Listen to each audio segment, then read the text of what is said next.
Nah, aku menariknya dari tadi aku mencatat bahwa Bro Vicario udah menyebutkan tentang bos nyebelin, bos nggak kompeten berapa kali tadi ya. Iya.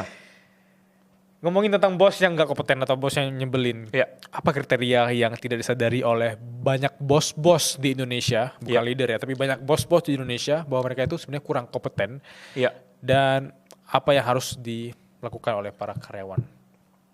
Oke.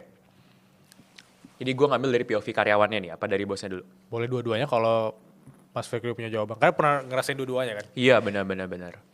Nah jadi gue sering banget ya kan, gue kan lumayan rutin bikin konten, dan konten gue selalu yang paling rame adalah kalau ngomongin atasan yang tidak kompeten.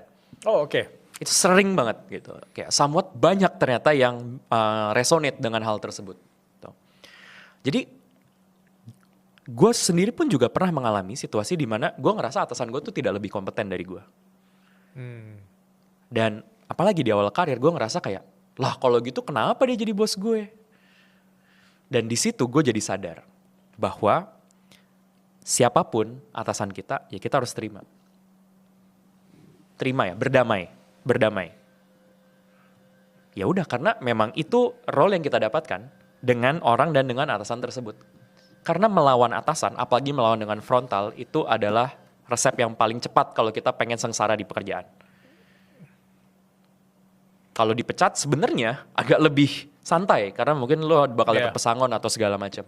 Tapi yang lebih ini adalah lo gak dipecat dan lo setiap hari dikasih kerjaan banyak, atau lo di abuse, atau lo dapat pengalaman yang tidak menyenangkan dan bahkan bisa kena mental. Jadi first step adalah kalau punya atasan yang kayak gitu, terima dulu.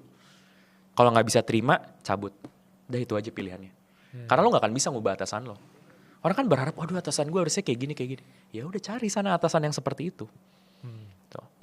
Nah setelah berdamai nih kan udah agak lebih bisa rasional dulu ya kan. Kalau awal-awal kan pasti emosi. Kita lihat, kita terapkan berpikir strategis. Apa yang bisa gue kontribusiin buat atasan gue? Seringkali misalnya atasan-atasan itu karena mereka udah ada di posisi leader, mereka kurang paham dengan situasi yang ada di lapangan. Jadi kontribusi kita apa? Ya kita cover lah lapangannya. Tuh. Ketika kita cover lapangannya, jangan sampai atasan kita nggak tahu kalau kita berdarah-darah di lapangan. Makanya kita perlu untuk sering-sering progress update sama atasan kita. Nah biasanya gue menggunakan sebuah framework untuk mengupdate atasan itu dengan framework yang namanya 131.